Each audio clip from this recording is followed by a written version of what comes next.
Epístola aos Hebreus, no capítulo 10, alguns versículos na palavra do Senhor, começando do versículo 34, está escrito assim na palavra de Deus: porque também vos compadecestes dos que estavam nas prisões, e com gozo permitistes a expoliação dos vossos bens, sabendo que em vós mesmos tende nos céus uma possessão melhor e permanente.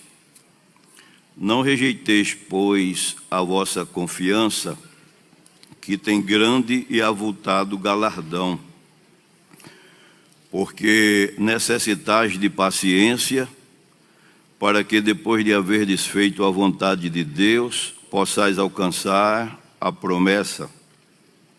Porque ainda um pouquinho de tempo, e o que há de vir virá e não tardará. Mas o justo viverá da fé, e se ele recuar, a minha alma não tem prazer nele. Nós, porém, não somos daqueles que se retiram para a perdição, mas daqueles que creem para a conservação da alma. Amém.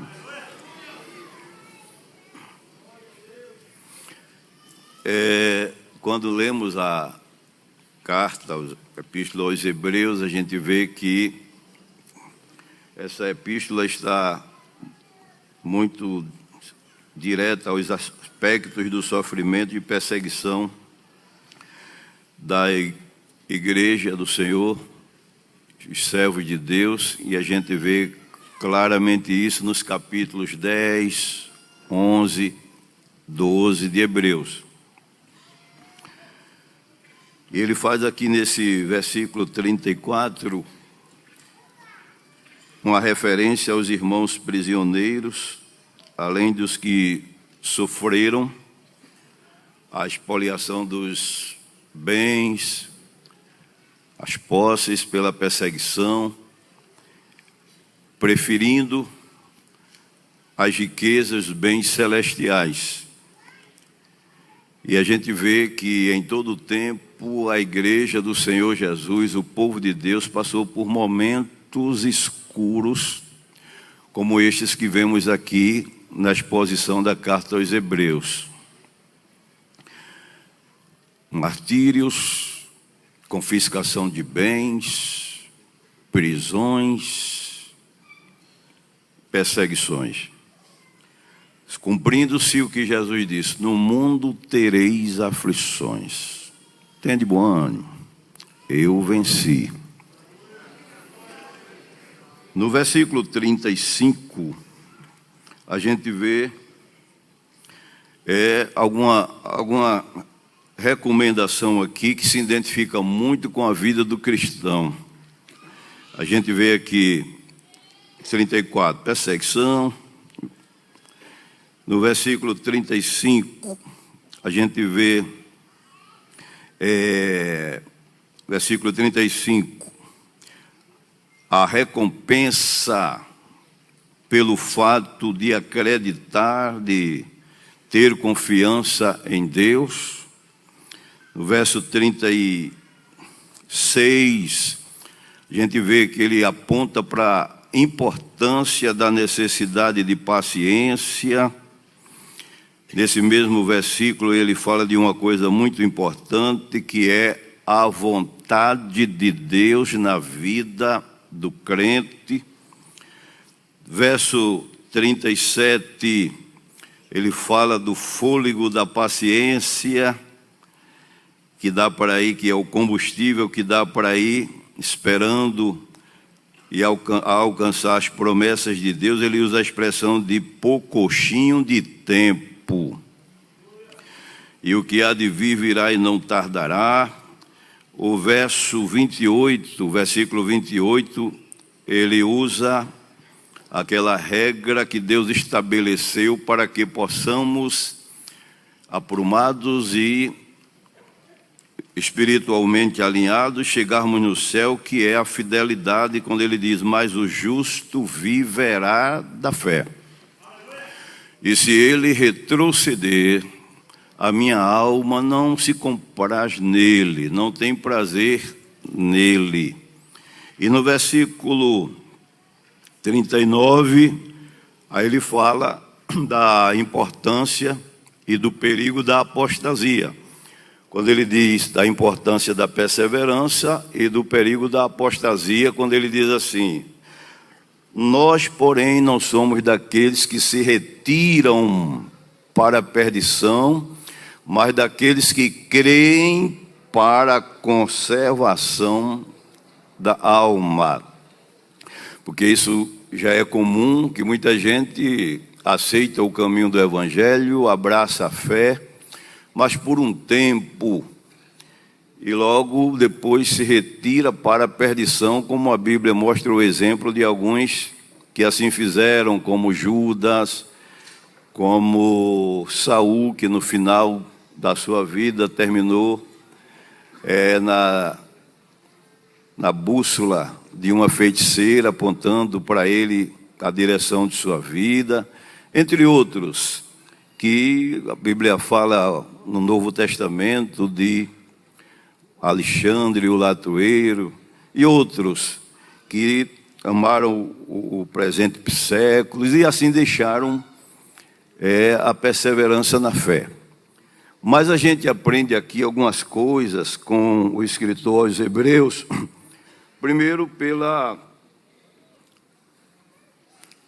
promessa daqueles que confiam em Deus, que ele diz assim no versículo 35, não rejeiteis, pois, a vossa confiança, que tem grande e avultado galardão, recompensa de Deus.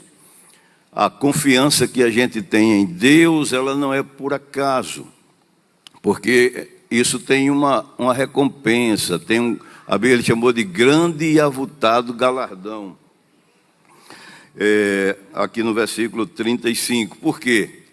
Deus, ele se agrada muito quando ele vê que o crente confia nele sem reserva. A gente fica triste, você que é você, fica triste quando sabe que alguém possa dizer, eu não confio em fulano, eu não confio em fulano. Se você sabe, a tristeza bate lá dentro. E quando Deus vê que uma pessoa não confia nele, ele também sente tristeza. Por isso que quando uma pessoa confia cegamente em Deus, como Abraão, ele provoca prazer e alegria no coração de Deus. Palavra do Senhor em Naum, no capítulo 1 e o versículo 7, ele diz assim, que o Senhor é uma fortaleza no dia da angústia e conhece os que confiam nele. Por isso que cada dia devemos orar pedindo a Deus, aumenta, Senhor, em Ti a confiança que eu tenho em Ti. Até para isso precisamos pedir ajuda ao Espírito Santo. E quando Deus vê que a gente confia nele sem reserva, ele tem prazer em nós.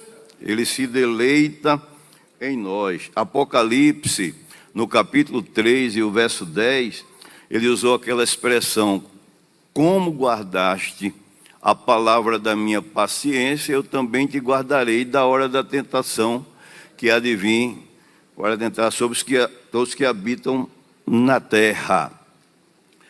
O profeta Jeremias, no capítulo 39, versículo 18, Deus tomando a boca dele, fez menção da nação que confiou nele e por isso recebeu o galardão, a recompensa. Jeremias, no capítulo 39 e o versículo 18, ele diz assim, porque certamente te salvarei, e não cairás à espada, mas a tua alma terás por despojo, porquanto confiaste em mim, diz o Senhor.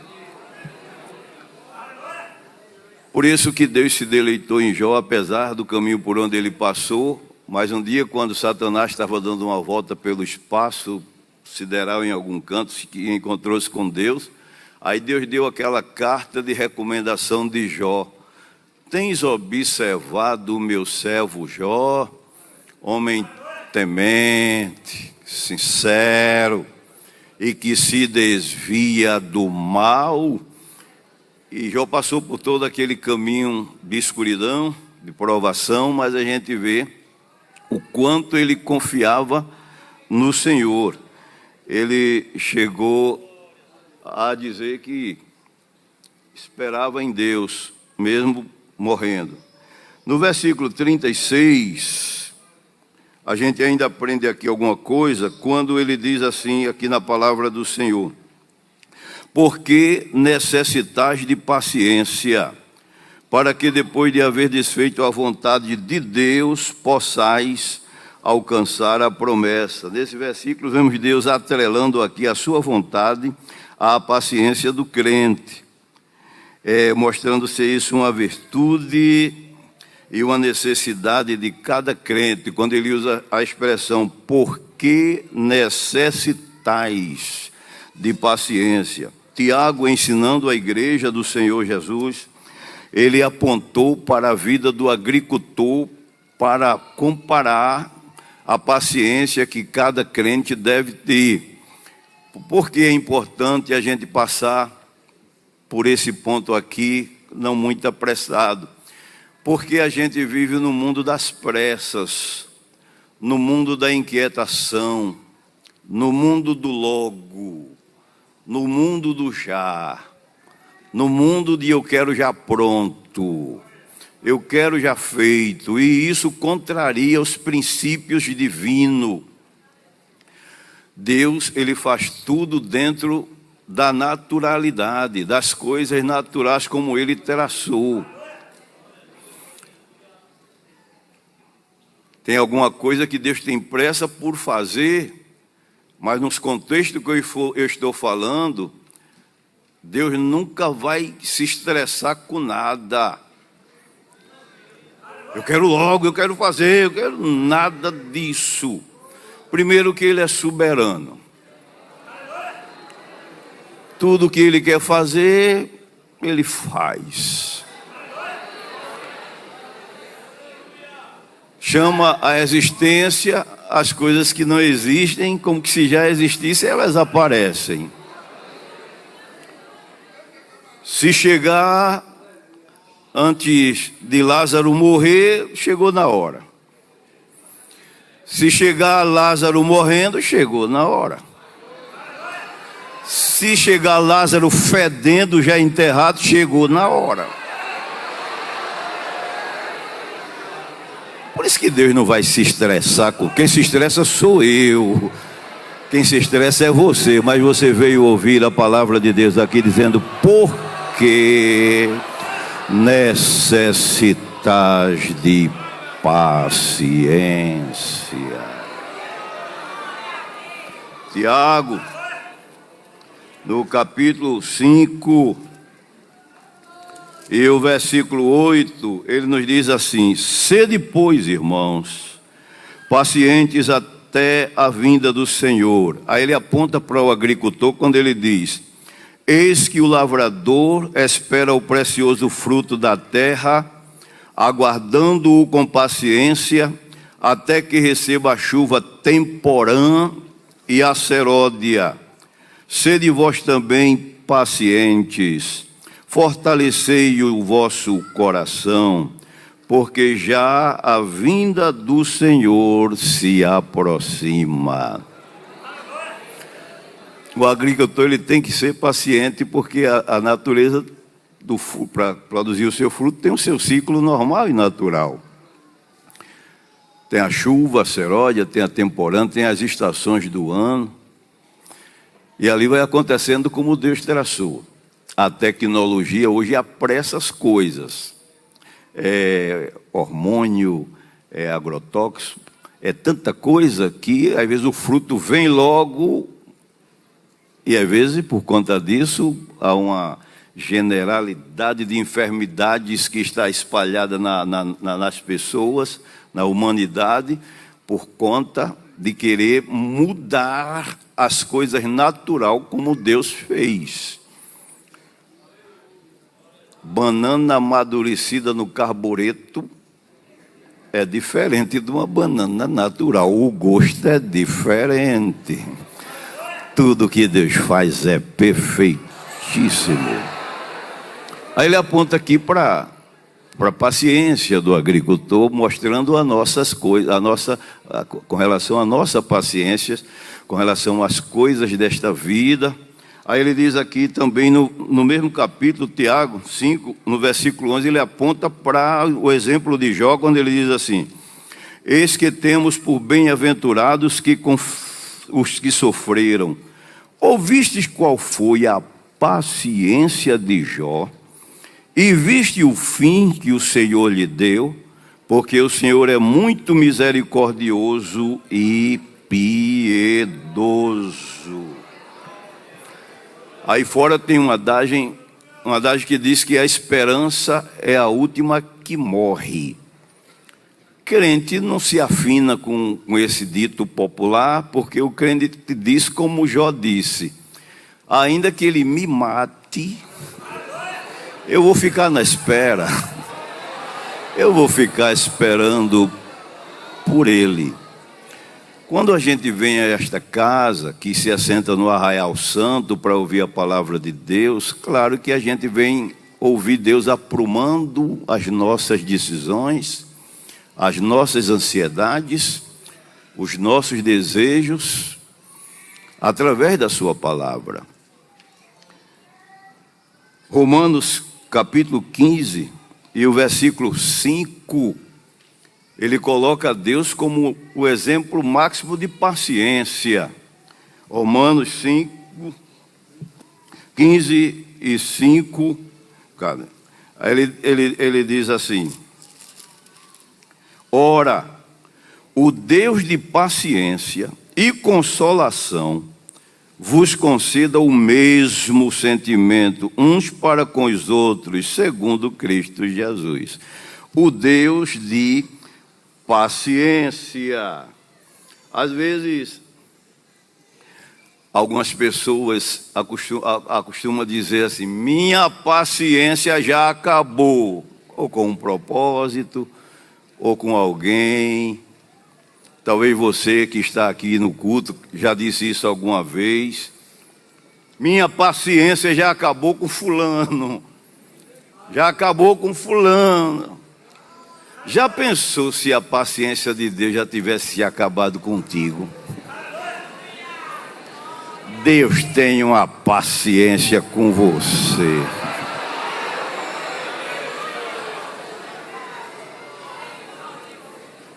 Dia eu encontrei uma pessoa agoniada. Eu estou sem paciência até comigo mesmo. Vai orar, crente. Isso é falta de oração. Isso é falta de comunhão com Deus. Quando a gente entra no altar como Asaf, a gente descansa na presença de Deus. A Bíblia conta, o evangelista Lucas conta, que um certo dono de uma vinha, a figueira nasceu na vinha dele, só que passou 1 ano, 2, 3, não deu fruto. Ele chegou e disse: arranca, porque já há 3 anos que eu venho e não dá fruto. Mas lá tinha um vinhateiro. E o agricultor tem que ter paciência, que já foi mencionado aqui na palavra de Deus. Lucas no capítulo 13, e o verso 6, aí ele disse assim, e dizia esta parábola: um certo homem tinha uma figueira plantada na sua vinha e foi procurar nela fruto, e não achando, e disse o vinhateiro: eis que há 3 anos venho procurar fruto nesta figueira e não o acho. Corta porque ela ocupa ainda a terra inutilmente. E respondendo ele, disse-lhe: Senhor, deixa este ano, até que eu as cave e as terques, e se der fruto ficará, e se não, depois mandarás cortar.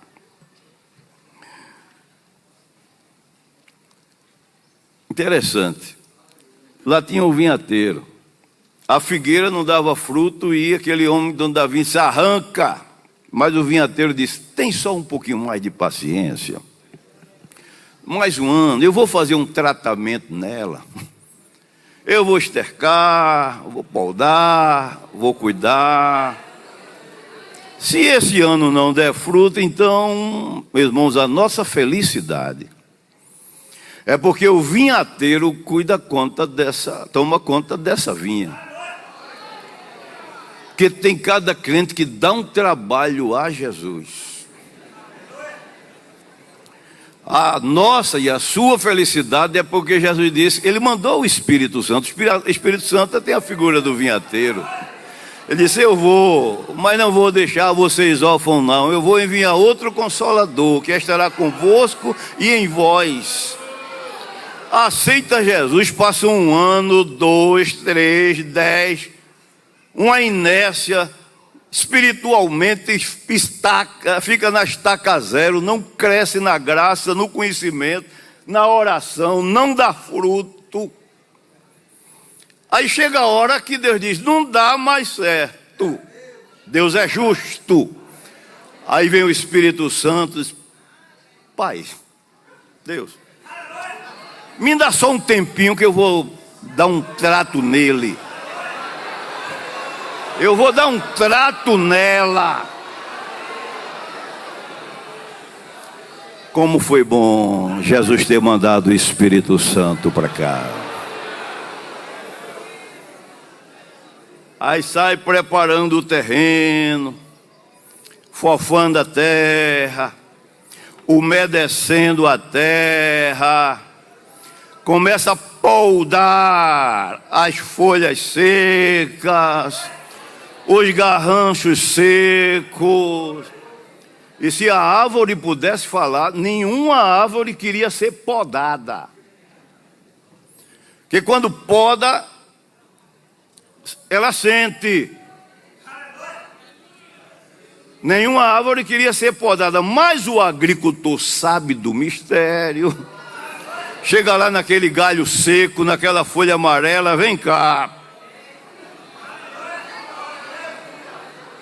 Sai isso, sai aquilo, sai a prostituição, sai a pornografia, sai o ódio, sai a vaidade. Ele começa podando.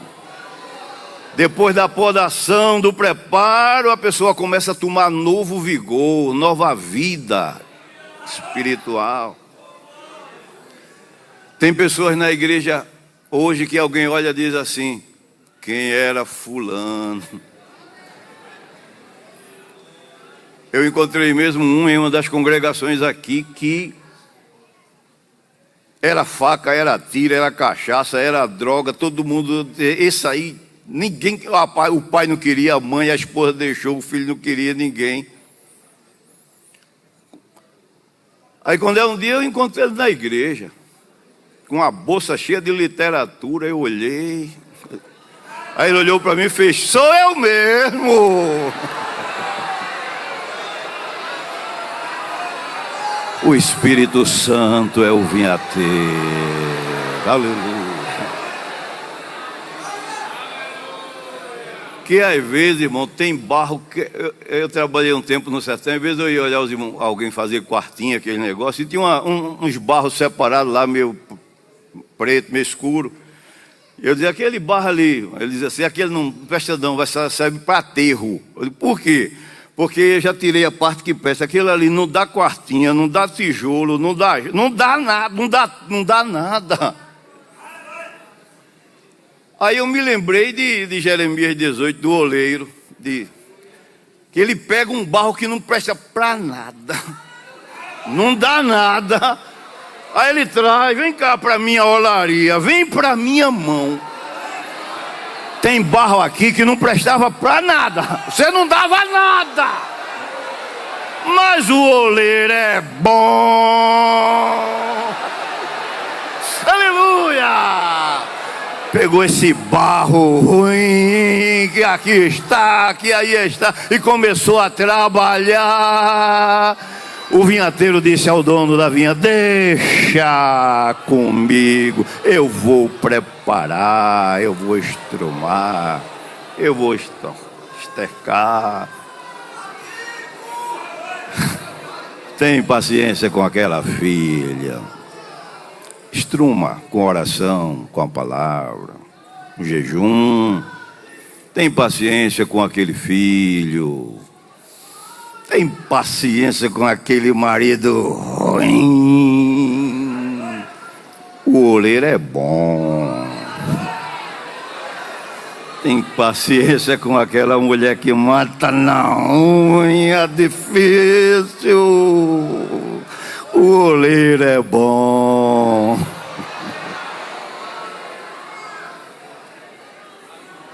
Louvado seja Deus. Agora, não é bom brincar com a paciência de Deus. Não é bom brincar, porque Deus é justo. É bom, benigno, mas justo. Deus tem uma medida. Gênesis, no capítulo 15, e o verso 16, ele falou sobre aquela medida, que ele estava para destruir os amorreus, e nos dias de Abraão, os hebreus esperavam isso, quem sabe até o próprio Abraão, mas olha o que ele disse no versículo 16: e a quarta geração tornará para cá, porque a medida da injustiça dos amorreus não está ainda cheia. É bom aproveitar as oportunidades de Deus. A Bíblia diz que o homem de dura cerviz de repente será quebrantado sem que haja cura. Deus chegou a dizer uma vez, uma expressão sobre Israel, de Jerusalém, que ele disse que estava cansado de se arrepender. Foi ainda Jeremias, me parece que foi o capítulo 15 e o verso 5, ele usou essa expressão por causa da rebelião continuada às vezes daquela nação. Aí ele disse 15 e o verso 5, ele disse assim: porque quem se compadeceria de ti, ó Jerusalém?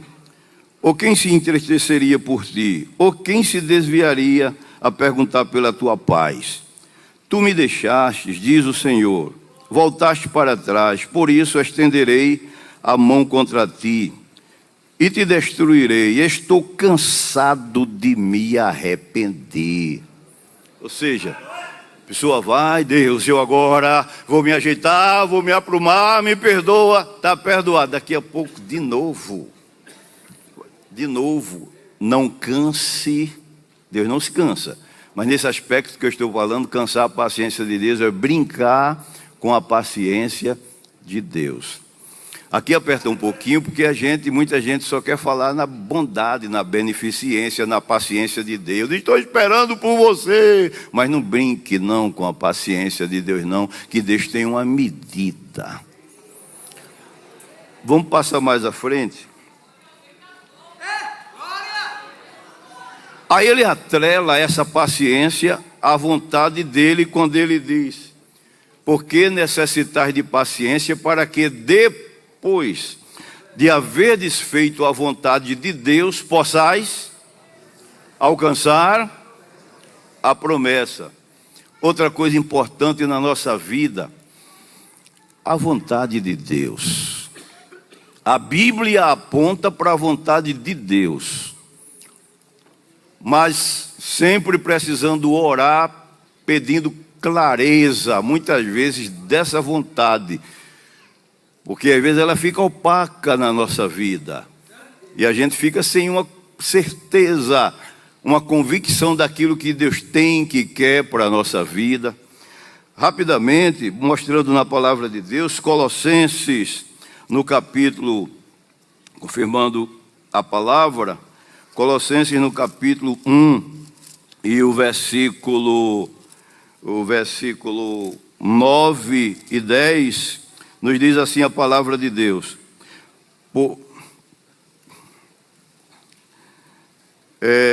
9 diz assim: por esta razão também, desde o dia em que ouvimos, não cansamos de orar por vós e de pedir que sejais cheios do conhecimento da sua vontade, em toda a sabedoria e inteligência espiritual, para que possais andar dignamente diante do Senhor, agradando-lhe em tudo, frutificando em toda boa obra e crescendo no conhecimento de Deus. Provérbios 3 e 6, o sábio Salomão orienta a que cada pessoa reconheça Deus no seu caminho. Reconhece-o em todos os teus caminhos e Ele endireitará a tua vereda. Principalmente em atitudes importantes, aliás, em todas as atitudes da nossa vida. Mas tem atitude que a gente precisa com mais esmero buscar a clareza da vontade de Deus. E a Bíblia mostra que Davi, uma certa vez, quando ele estava na caverna de Adulão, quando ele levou seus pais para aquela caverna, 1 Samuel no capítulo 22 e o versículo 3, ele disse àquele povo daquele lugar que ia deixar seu pai e sua mãe até que soubesse o que Deus tinha para a sua vida. Ou seja, Davi era um homem que consultava sempre a vontade de Deus. A gente vê nas batalhas quando ele fugia para uma caverna, fugia para uma cidade, fugia para outra. E Davi consultou ao Senhor. Parece ser uma coisa simples, mas um não de Deus define o nosso futuro. Um sim de Deus define o nosso futuro. Eu conheço um jovem que, animado para se casar, e logo arrumou uma namorada que o seu físico agradou aos seus olhos, a beleza dela agradou os olhos dele, os talentos que ela tinha agradou os olhos dele, a família agradou os olhos dele, na igreja tinha talentos. Ele disse: essa veio do céu para mim. E logo começaram a se gostar, a se conversar, a namorar. E ele já foi se preparando. Mas tinha um pai daqueles antigos que ele tinha que comunicar, que vai ter que casar, o pai tinha que saber. Depois de uns meses foi dizer àquele velho: pai, Deus me deu uma moça do jeito que eu sonhava, do jeito... Aí começou a dizer as virtudes dela. O velho tem mais experiência, né? Porque já quebrou a cabeça, já criou filho, já... Aí olhou para ele assim e disse assim: tá bom, meu filho, já orou? Não, pai, olha, canta bem, prega bem, a família, bem. Eu estou perguntando se você já orou. Não, mas vai orar. Primeiro, se for da vontade de Deus, eu sou o primeiro que vou te ajudar. Que tu não está em condições. E se não for, veja como é que eu não quero filho meu esquentando o banco de ninguém. E nem enganando filha de ninguém. Tá bem, pai. Só que quando aquele jovem saiu, aí pensou assim: é mesmo, onde não tinha... E se Deus disser que não é da vontade de Deus? Meu coração já está derretido. Já estava tudo... A paixão já tinha cegado tudo. Mas mesmo assim ele ficou meio desconfiado e disse: eu vou orar. Chamou ela, disse, vamos orar, e contou a história, disse, fulano, tá tudo certo, meu pai, minha mãe, começou aquela conversa bonita. Só quando ele foi orar, ele disse assim, ele disse, Deus, se não for da tua vontade, começa logo a tirar essa paixão do meu coração. E me dá uma palavra. Só quando ele chegava na igreja, ficava, Deus, se isso aí que não é de tua vontade, Deus. E foi o que deu.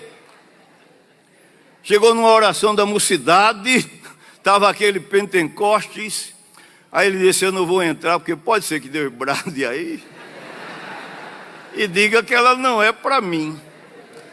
Aí ficou lá fora. Quando o irmão bateu na campa, que ele entrou, que se ajoelhou, tinha uma irmã lá no cantinho do banco, serva de Deus, Deus bradou e disse, moço, aquilo que tu estás perguntando não é a minha vontade, eu preciso de ti, e não é a minha vontade. E pronto, e Deus se calou. Aí ele fez, eu não disse. Às vezes a tua vontade, a nossa vontade não se afina. A vontade de Deus é coisa importante na nossa vida. Oh, e Deus é casamento. Não, estou falando de decisões que vai definir teu futuro. E essa é uma delas.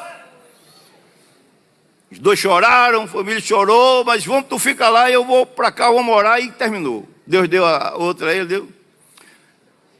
Depois de uns 6 anos, 7, ele encontrou com a mãe daquela pessoa e olhou para ele e disse assim, fulano,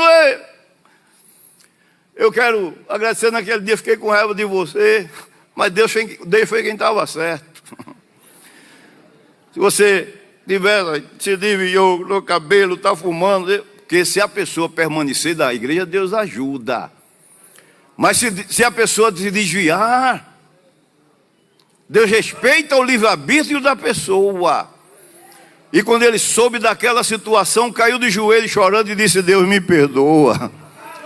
Porque quando tu me dissesse um não, eu não entendi. Fiquei pensando que tu estava me malvadando na linguagem dele. Mas muito obrigado, Deus. Eu te agradeço.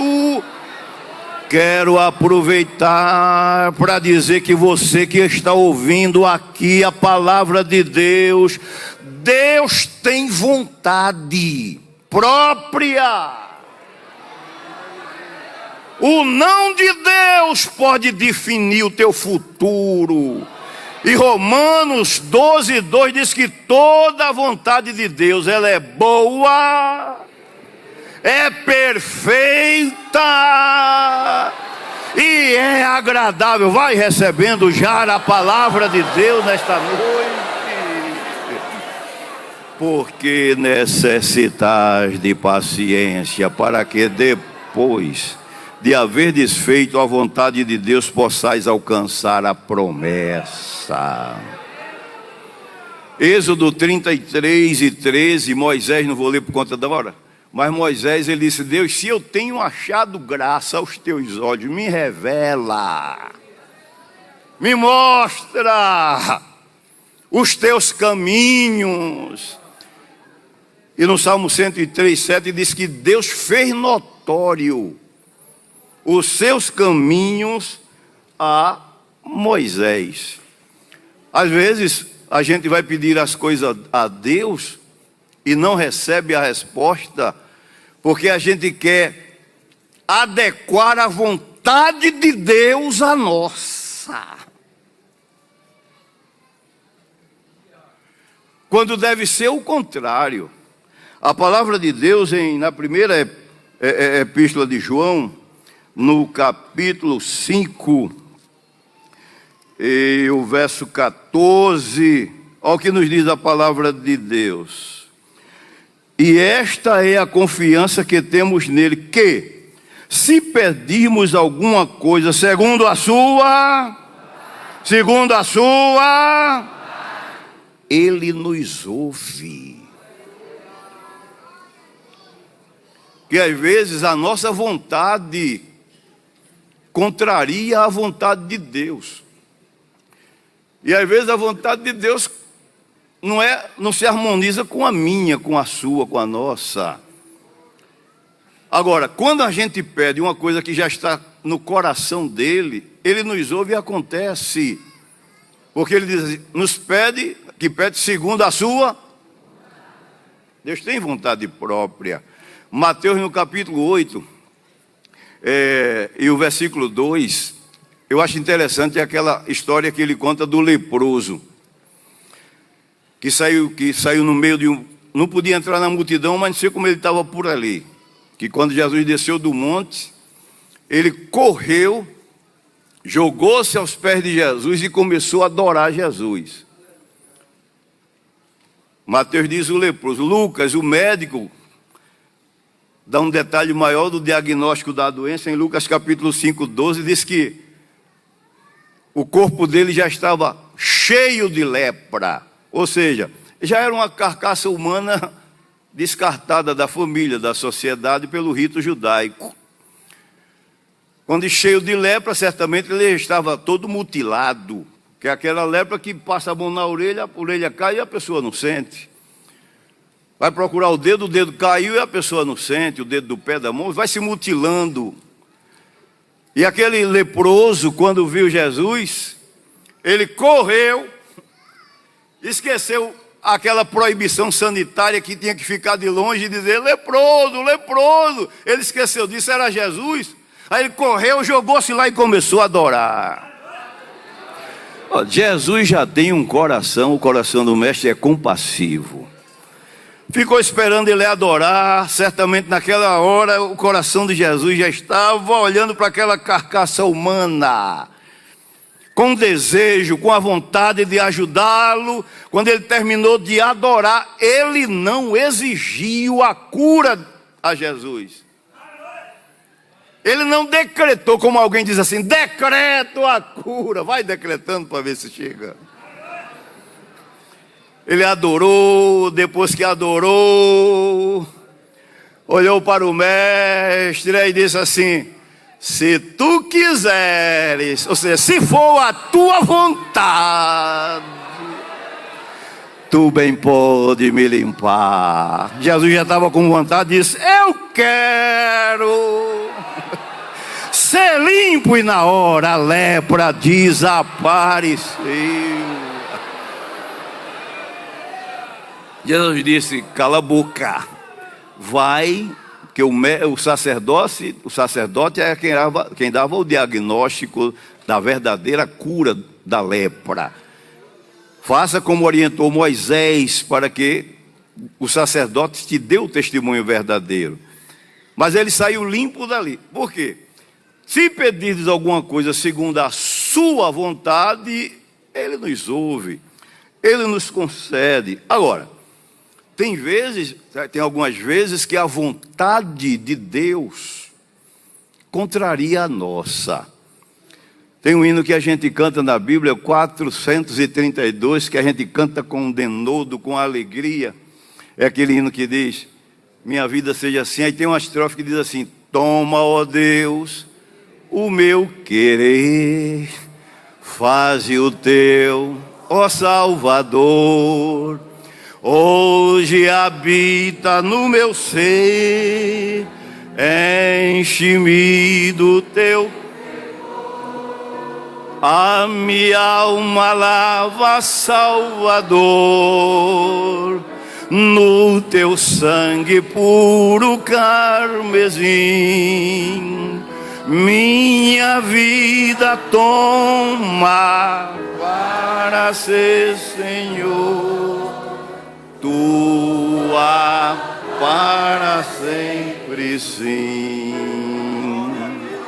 Irmãos, é muito bom cantar, toma, ó Deus, o meu querer, a minha vontade, faz a tua vontade, o teu querer. Mas quando chega na hora disso ser executado, que Deus contraria a nossa vontade. A palavra de Deus, na segunda carta de Paulo aos Coríntios, no capítulo 13, versículo de 7 a 9, ali quando Paulo orou 3 vezes, para Deus tirar o espinho Deus deu graça a ele, mas não falou no espinho. Porque às vezes a vontade de Deus contraria a nossa. Ele sabia porque Paulo estava com aquele espinho na carne. Eu acho interessante aquela expressão de Hebreus 10, 7, Hebreus 9, versículo 7 e 9, que diz de Jesus que: Pai, no princípio do livro está escrito de mim, aqui estou para fazer a tua vontade.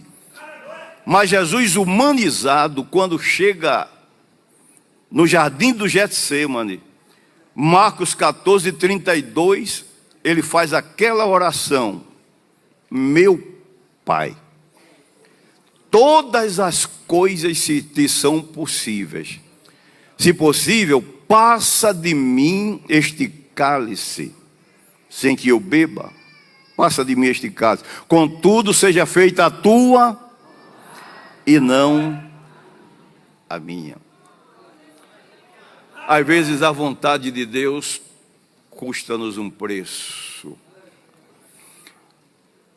Isaías no capítulo 5 e o verso 10 diz assim: que o Senhor agradou moê-lo. No verso 5 de Isaías 53 diz que ele foi moído pelas nossas iniquidades.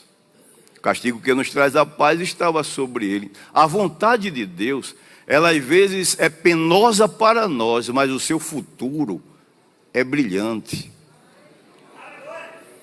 Depois diz assim: o trabalho da sua alma ele verá e ficará satisfeito. Talvez você está me escutando aqui e está dizendo: Deus, eu estou amargando nesse problema que estou enfrentando, não estou entendendo. Ai, Deus está falando com você. Se Ele não te deu ainda nenhuma resposta, vai bebendo cálice. Vai pedindo graça a Ele. Ele não tirou o espinho de Paulo, e quando Paulo não aguentava mais, ele bradou e disse: Paulo, a minha graça, Paulo, te basta, porque o meu poder se aperfeiçoa na fraqueza. Salmos 87, 84 e o versículo 11 diz assim: o Senhor dará graça. Graça ali é combustível. Graça e honra e glória, e não negará bem algum aos que andam na retidão. Aí ele diz: porque necessitais de, para que depois, tem um depois aí, de haver desfeito a vontade de Deus, possais alcançar a promessa. Ele termina dizendo: porque um pouquinho de tempo que há de vir virá, e não tardará, mas o justo viverá. Se ele recuar, a minha alma não se compraz nele, não tem prazer nele. Aí essa fé aí é aquela fé como característica do fruto do Espírito, que está em Gálatas 5:22, mas o fruto do Espírito é amor, gozo, paz, longanimidade, bondade e fé. É o Espírito Santo forjando o caráter de Cristo em nós, para a gente chegar no final da caminhada em paz com Deus, ser fiel até, e dar-te-ei a coroa da vida. Agora, sobre essas características da fé, que a gente precisa dela para ir respirando e chegar no fim pela graça de Deus, não dá mais tempo, mas em outra oportunidade Deus concederá a nós. O justo viverá da fé. Mas compreendo que você entendeu a palavra de Deus. Porque necessitar de paciência. Tenha paciência, para que depois de haver desfeito a vontade de Deus, entenda e compreenda a vontade de Deus, possais alcançar a promessa, porque um pouquinho de tempo que há de vir e não tardará. Que Deus nos ajude a guardar a sua palavra.